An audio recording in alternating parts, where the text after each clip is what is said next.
Welcome, everyone, to Healthy Minds, Bright Futures: How to Navigate Mental Health and Build Support. This is the podcast where we discuss how clinicians can best work with educators and families to meet children's mental health needs and give them the strong start they need to be successful in school and in life. In our previous two episodes, we've discussed the importance of behavioral assessment for children and teens to identify kiddos who may benefit from additional support in school. We've talked about the value of assessment for ADHD, autism spectrum disorder, and other conditions affecting social skills and overall mental health. Today, we're going to talk about one of the key tools to facilitate that assessment process, the Behavior Assessment System for Children, also known as BASC, from Pearson Clinical Assessments. The third edition of BASC has been a standard for clinicians for years, as much of our audience is well aware. The fourth edition of this tool is about to be released, and I'm joined today by the authors of the BASC-4, Dr. Cecil R. Reynolds and Dr. Randy Camphouse. They're going to tell us what's new and notable about this updated version. Happy to be here. Thanks for inviting us. Absolutely. So to start us off, this is the fourth edition of the BASC. So let's talk about what inspired you to create the first edition decades ago. And Dr. Reynolds, I will start with you. Well, I have to go back probably further than you want to really set that up. As an undergraduate psychology major, I had one of the most wonderful professors who taught me experimental psychology, and ingrained in my brain at that early stage of my career that psychology is a science. And when I went to graduate school, I was fortunate enough to go into a doctoral program that was primarily run by some really pretty terrific scientists who also all had a clinical bent. People like Alan Kaufman, which will be a familiar name to your audience.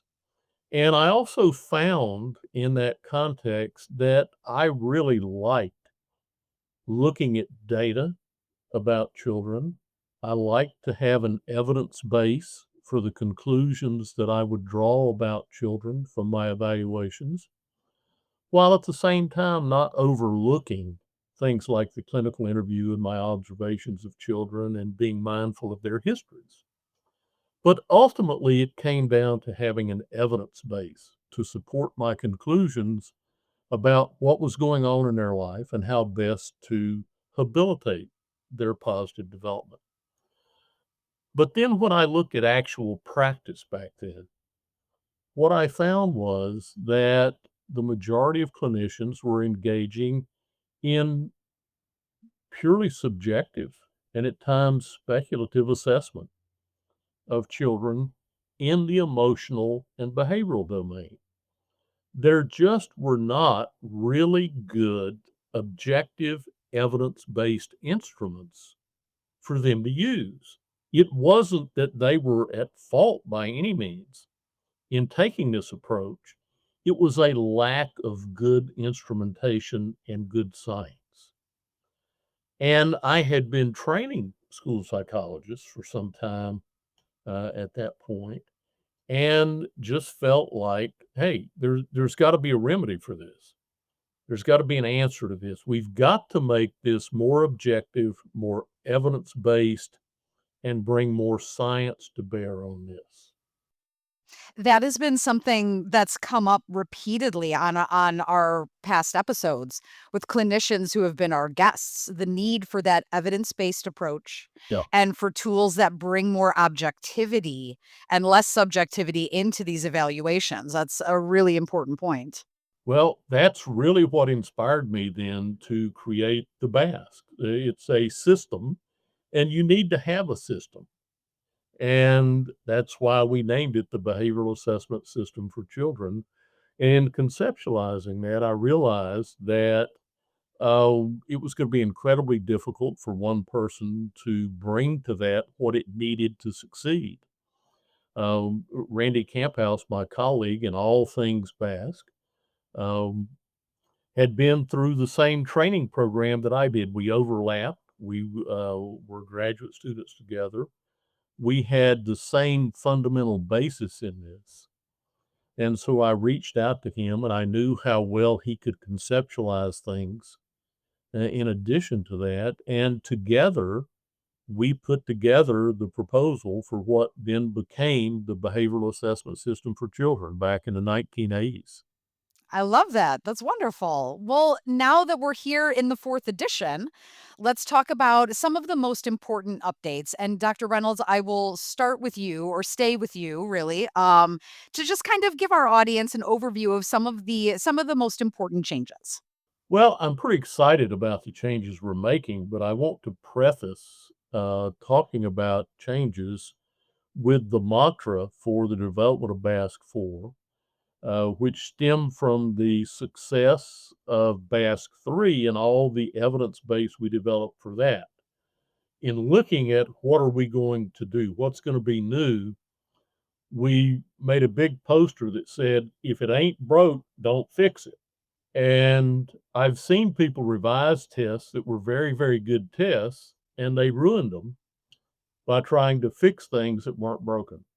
So, what we did with BASC-4 is undertake a very careful look at the literature, as well as what we were hearing from clinicians and other practitioners in the field who were users of the BASC-3. And in reviewing all of that, the evidence base as well as the opinions of our users, we decided that the thing to do was to enhance the system aspects of BASC-4.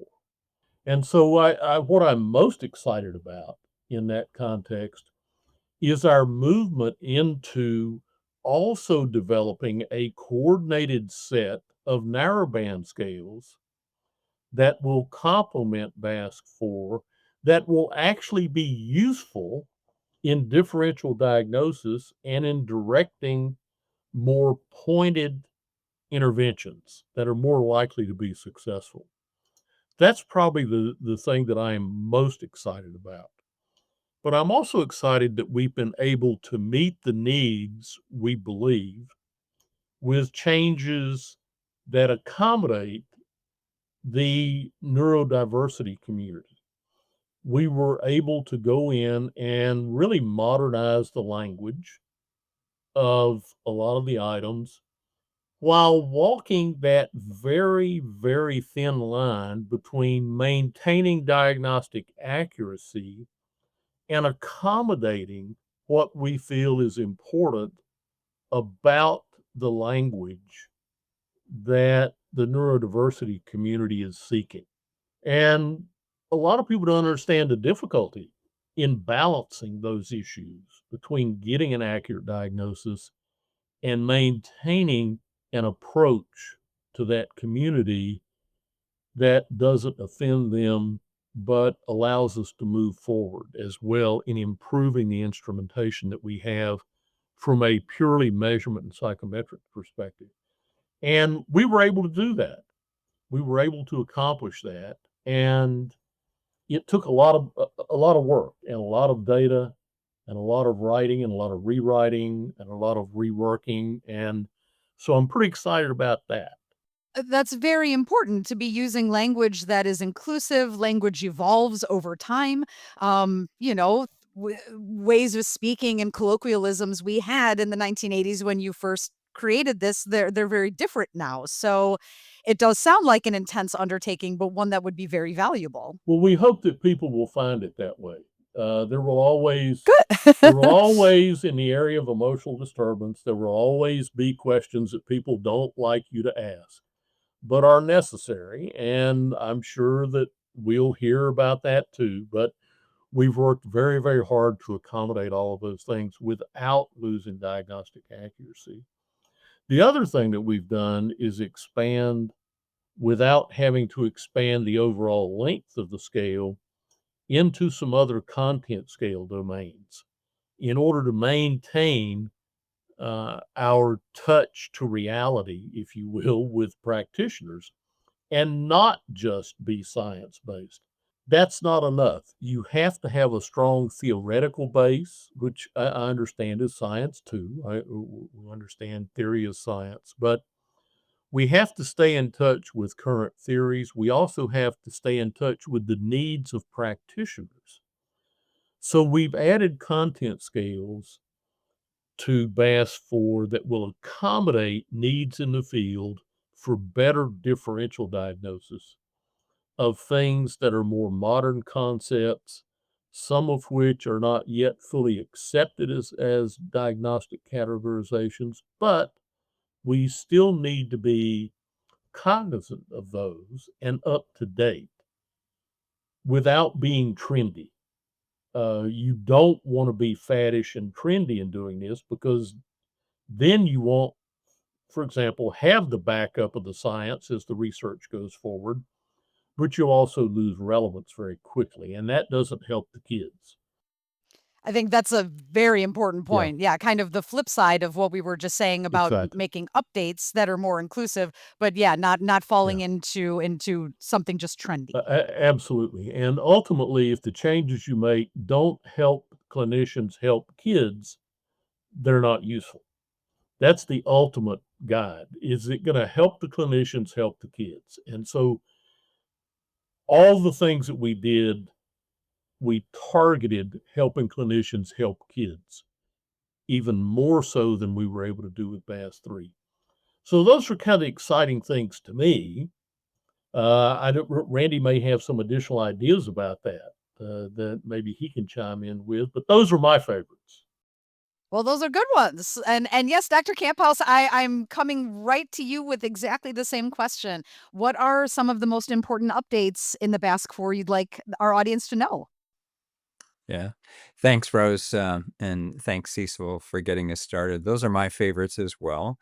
But I'd like to just point out a few additional aspects of the BASC-4 that were also present in the previous editions that I think are important. As Cecil mentioned, we place a premium on evidence-based practice. But the question is, how do you define evidence? And as Cecil was speaking about modern concepts, a modern concept for us might be 3 or 4 decades old, because we don't want to place new scales on the BASC-4 that are based upon one study or 2 studies or 3 studies. Because as you're well aware, there's much criticism of the social sciences for reporting results in one study that haven't been replicated, and folks have gone back and tried to replicate those findings and discovering that it was not possible to do so. So even the new content scales that we'll have in the BASC-4 are based upon considerable evidence across studies, across researchers, potentially across continents in some places, so that the existing scales benefit from a never expanding research base, and the new content scales are new to the measure, but they're not new to the science of psychological and educational assessment. So the users of the BASC-4 can interpret those scales, I hope, with um, considerable confidence that these constructs exist, and there are known questions or items that are relevant to those constructs, that they can trust. So that's one thing I want to add. And the other thing I'd like to add is that related to that point, many of the changes in the BASC-4 are like those in the BASC-3, in that you might call them under the hood changes. And Cecil mentioned um, the retooling of items to make sure that they're linguistically current, acceptable, appropriate, and will be well tolerated by parents and students and teachers who fill out the various rating scales.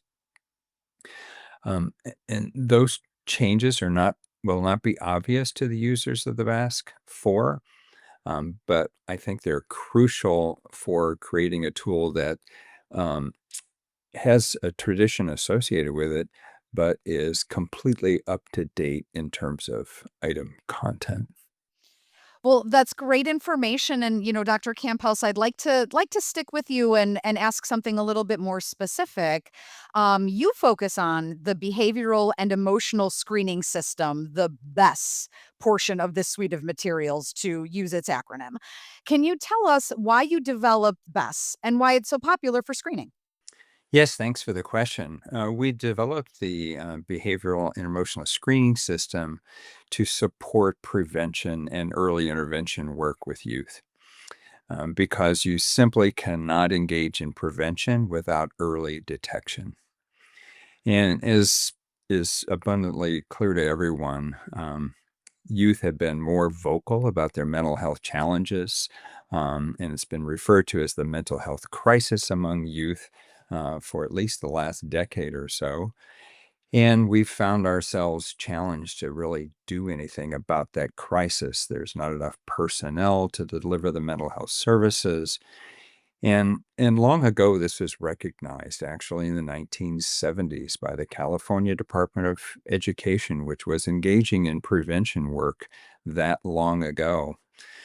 And we've just not been able to get there. And one of the reasons we've not been able to get to prevention is that we've not had really a suite of robust early detection measures. I think it's helpful to think of the best as similar to what we think of in healthcare, where we engage in early detection of diabetes, for example, and we refer to pre-diabetic syndromes and precancerous growths. And we don't have those definitions and that common understanding of pre-depression or pre-ADHD, when in fact there's abundant evidence that those conditions actually exist. So that's what the best is designed to do, is to, is designed to identify kids as early as possible with the earliest possible signs and symptoms of these mental health conditions. And that allows um, interventionists of great variety, including special educators and psychologists and social workers and others, to act as early as possible to cut off those problems before they develop into mental health disorders. So, as you can tell, I'm very excited about prevention work. And I'm very excited about the potential of the best to support that prevention work, but we have much work to do. As you and many others know, we screen for pretty much every developmental milestone in childhood: speech, language, vision, hearing, etc. Behavioral health and emotional health is the only thing that we as a society do not routinely screen for all children. So it's about time. That's a great call out. Yeah, it's something we've talked about on these previous episodes. If we could make these types of screenings for kids similar to how vision and hearing is just standardized in school, how helpful that would be to just make it a standard process. Well, and the exciting thing about prevention work is we can address many of these early mental health challenges with so called lifestyle interventions, much as we do in healthcare. The interventions are less intensive, less expensive, and easily delivered by a variety of providers, including educators and other personnel who can deliver relaxation interventions or happiness interventions, or a great range of interventions that can improve and hopefully cut off the development of a mental health disorder later. It's the kind of the proverbial ounce of prevention being worth a pound of cure. It is. It is. And it's time we get there, and the best is intended to support that effort. That's fantastic. I love that. So screening with BESS, identifies kiddos who may be experiencing some of these challenges. We have the other BASC-4 components that can provide a more complete picture of their behavioral, their emotional functioning. And, it really seems like all of this well-rounded information is key to developing things like IEPs and 504 plans. I guess, Dr. Reynolds, I'll turn this to you first. How will the BASC-4 help educators and families create those supports, get to that support kind of outcome that students really need? Well, we really do that in multiple ways, and I really like the way that Randy frames the best in that context because it is critical there. As you know, there is nothing more economical in the treatment of anything than prevention. But for some reason in the mental health domain, it remains a hard sell. People talk about it a lot, but they just don't do it a lot. And we can, through the best, point folks to direct interventions that are effective. And we have longitudinal evidence that we can predict uh, problems in educational environments 4 and 5 years in advance. So there is a lot of time to engage in evidence-based interventions, and even as short as the best may be, it gives direction for that with groups. And with follow-up, comprehensive assessments with the full BASC-4, we can fine-tune those interventions. So in developing the BASC-4 and all the way back to the original BASC, the BASC that did not have any numbers after it, we emphasized having scales that link directly to evidence-based interventions. And that has not changed. We've only gotten better at it with each iteration of BASC because the evidence base for what actually works has improved. And we monitor that and we build those links in to each iteration of BASC. And there are intervention reports available with BASC that will point clinicians to those and let them know, okay, with this kind of behavioral profile, here's a list of interventions that our science says work. We don't know which one of these is the best one for this child in this school with this school climate and this teacher. But here are a group you can pick from.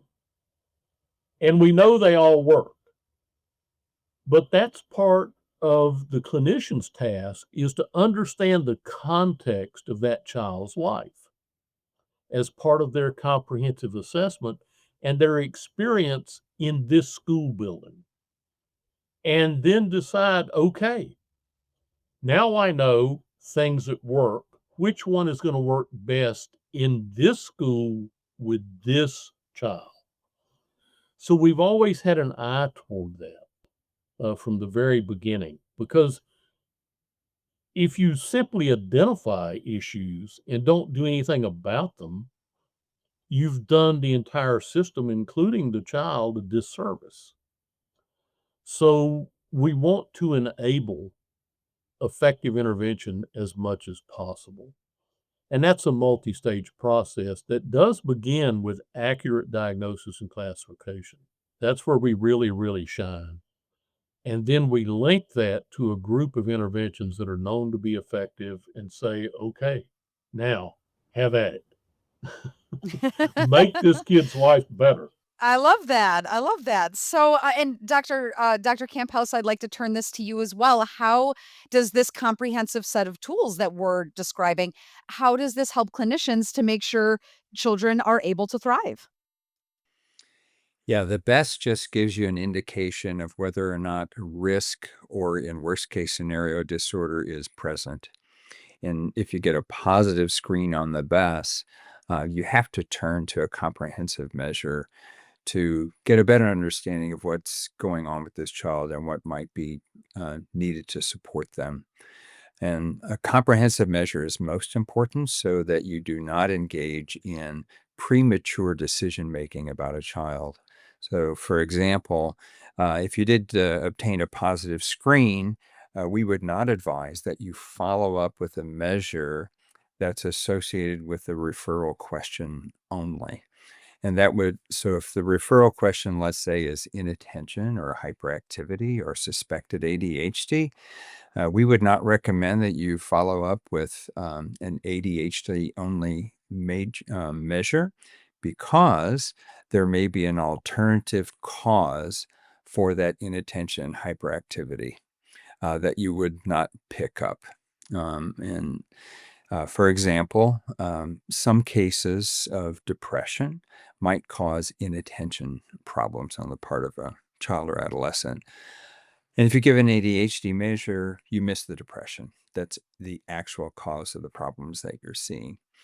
So the comprehensive idea with the BASC in its previous iterations and in its upcoming iteration is to be able to take a broad scan of this child's behavioral and emotional development so that you don't miss anything and you do have an opportunity to identify the 1, 2, or 3 problem areas that are contributing most to the child's adaptation problems at school or home or peers or the community.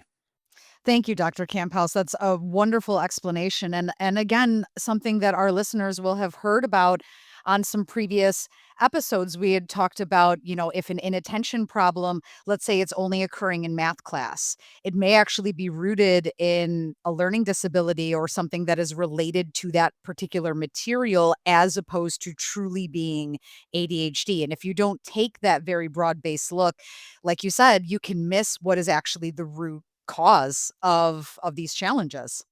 Exactly. Well, these are really great points, and this shows how these tools can be used, by all the different people in a child's life who are working to support their well-being. We've mentioned teachers, we've mentioned clinicians, we've talked about families. So, before we begin to wrap up, I'd like to ask each of you, what is the most important thing about the BASC-4 that you would like our listeners to know? And Dr. Camphouse, I will stay with you to answer this first. Okay. Uh, Two important characteristics of the BASC-4 that we've already touched upon, um, and one of them is continuity. So, when individuals transition from the BASC-3 to the BASC-4, what they'll find is that it will take them all of a few minutes to become accustomed to the BASC-4 Well, that's because great. that they have that history. So, we're talking about a few minutes maximum when they pick up the BASC-4. They'll be very comfortable. At the same time, the BASC-4 is an entirely updated instrument. We've talked previously about language. We've talked previously about alignment with new research and with new findings related to existing constructs that have been around for a long time.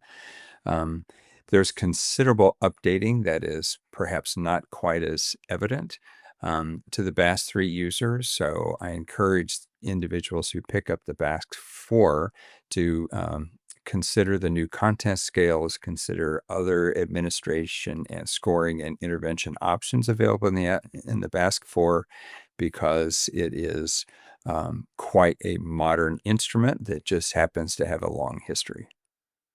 All right, wonderful. And Dr. Reynolds, I'm not going to let you go either without getting an answer to this question.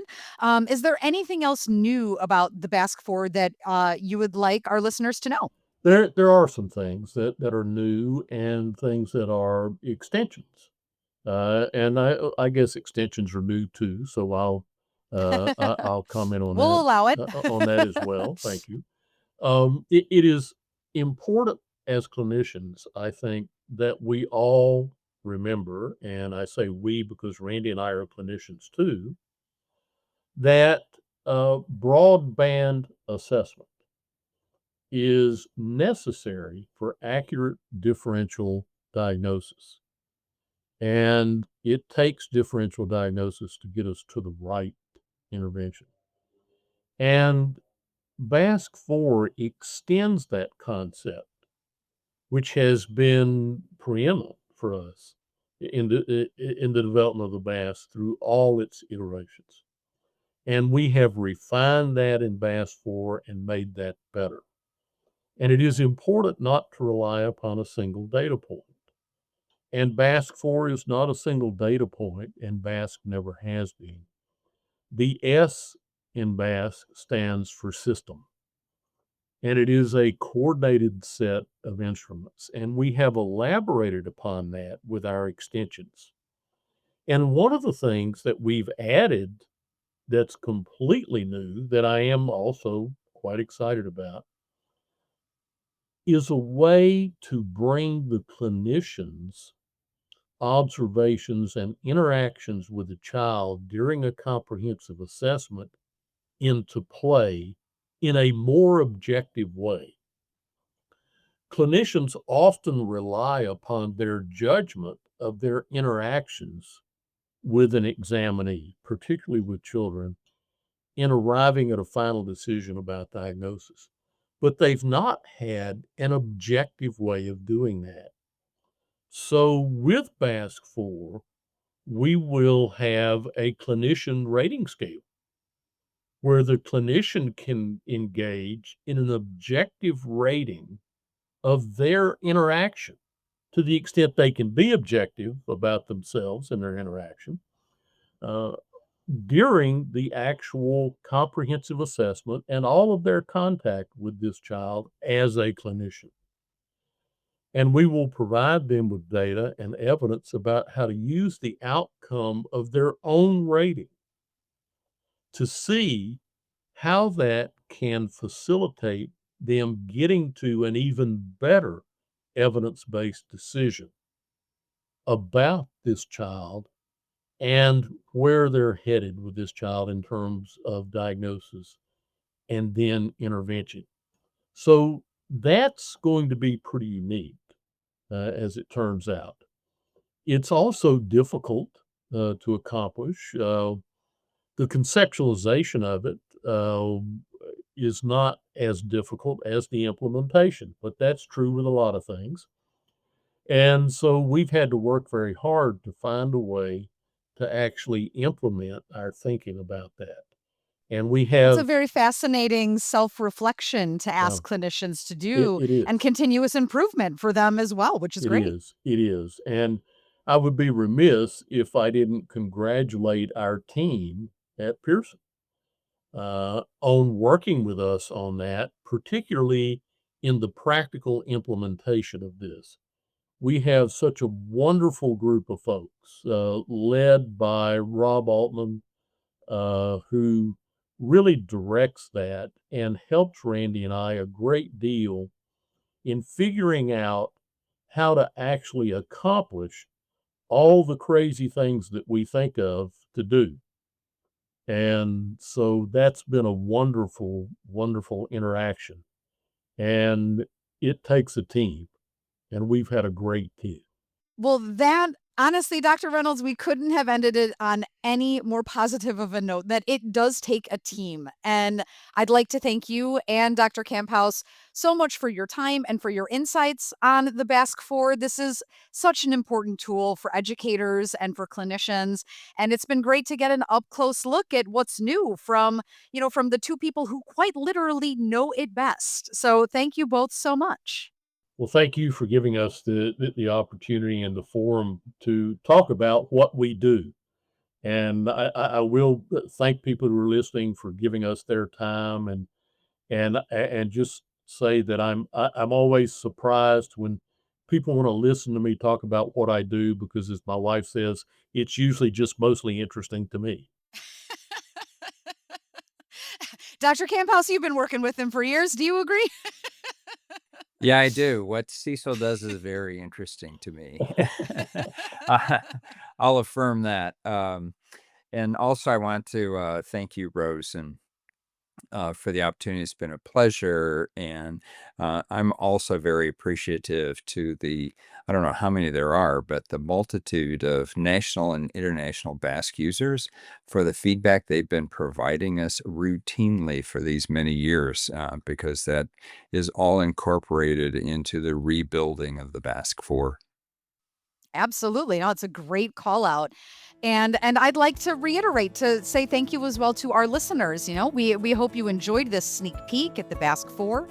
It's going to be available for pre-sales by Pearson in December 2025. And if you'd like to learn more about this latest edition and the entire BASC family of solutions, visit the website pearsonassessments.com/BASC4. And I'm going to repeat that. The beginning, all one word, pearsonassessments.com/BASC-4. So BASC-4 is in that website, and you can dig into more details there about this latest iteration as well as the existing ones. So thank you again for listening to Healthy Minds, Bright Futures. We hope you found this series helpful for supporting children's mental health.